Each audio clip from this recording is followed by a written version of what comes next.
It took 10,000 years for most of us to spend 40 to 50 hours of our week like this. Back then, we valued people who could hunt and gather. Then, society came to value people who could farm. And then, lo and behold, in the late 1800s, we discovered cheap energy. And we had the Industrial Revolution. And all of a sudden, consuming was valued. And for there to be consuming, there had to be mass production. And then compliance was valued. So people could sit in factories all day and produce. That's how schools were run as well, to produce workers who could sit in factories and produce and feed the consumer-driven market. But there's a revolution happening now. No longer is it the case that the capitalist, the one who controls means of production, gets to take all the profit. Now you, me, everybody, anybody who has access to a laptop and internet connection is instantly connected to the consumers. And the spectrum is so broad that the landed industry cannot keep up. If you have an idea, the only thing stopping you right now from going into production and testing that idea is yourself. Because you've got social media, which is direct access to your consumers. So what are you going to do? What are you going to do with your ideas?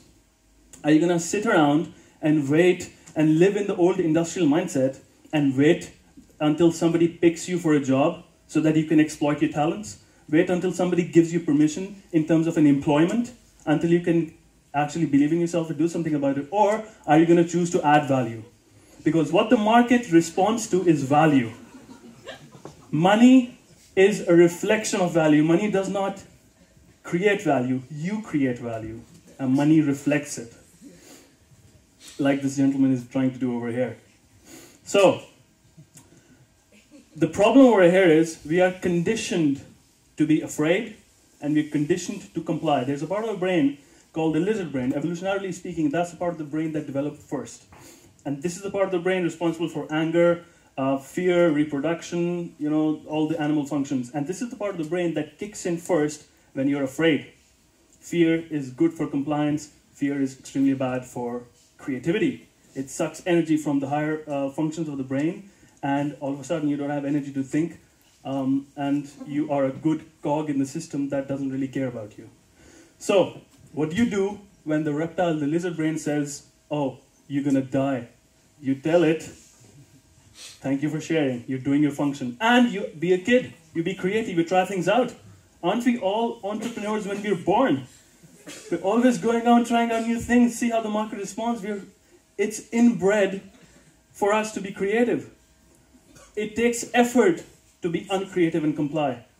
When Kennedy made this speech in 1961, saying that we'll go to moon and bring a person back alive, we had no technological resource to even send somebody out of the earth, let alone bringing him back alive. But first, the idea is there. The vision has to be created first, and then you grow into it. And if you tell me, oh, I have a full-time job, and I need to survive, I need to pay my rent, and pay my mortgage, and pay my wife, or whatever, I tell you, that's not an excuse. You work 9 to 5, 6 to 10 or 6 to 12 is plenty of time to do damage, especially if you have a fast internet connection. And the business you're in is connecting people. The real value right now, possibly the reason the event is happening right over here, is the value creation happens through connecting people. Because when people connect, magic happens. How can I say this? Because I've done this. Startup Weekend, an open source community of grassroots entrepreneurs all over the world. I decided to put my money where my mouth is and stand up and organize. In October last year, in Antwerp, we brought together more than 100 people. Anybody could join who wanted to be an entrepreneur. Open pitching, first night you could pitch anything. Inspire people to join your idea, right? Team formation happened. People who you never met before, people you just said hello to 5 minutes ago are part of your team working on a business idea. Next day you get coached. Extensive coaching from professionals throughout Saturday, afternoon, evening. They go through the night. These are young people. They can go without sleep. All they need is beer, which you provided, right? And they worked all weekend. Sunday night, we had 10 new business ideas created. Now, this is not a simulation. These are actual businesses. 4 of those are in an incubator right now, intensely coached and mentored. 4 of those consisting of 5 to 6 people each, their lives have been changed. And not only that, when people come together, magic happens. There are 10 businesses being created, there are 5 spin-off projects, and there were 8 new couples created. Was it easy all the way? No. The first time I was doing it, challenges all along. Did myself and the team come out different? Yes. Were the people who we led happy to have changed in the ways we inspired them to change? Yes. That is the real value creation. What are you going to do? What is it that you can create in terms of from your idea that no one else can do right now? The challenge right now is to connect, is to meet with people and to be vulnerable, to take risks. The next thing we're looking at to do is to bring the makers movement over here in Belgium, organize a startup weekend, Makers Edition, where we make shit happen. Right? There was, in the late 1800s, 2 shoe companies who sent their sales reps to Africa for a market analysis. One of them called back, the situation is horrible, nobody wears shoes over here.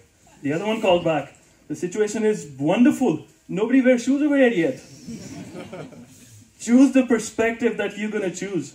Because the challenge right now is to go ahead without a roadmap, to go without an instruction manual, to trust your gut, and to connect with what makes your soul come alive. Because I can guarantee you this, there is no force more powerful on this planet than the human soul on fire.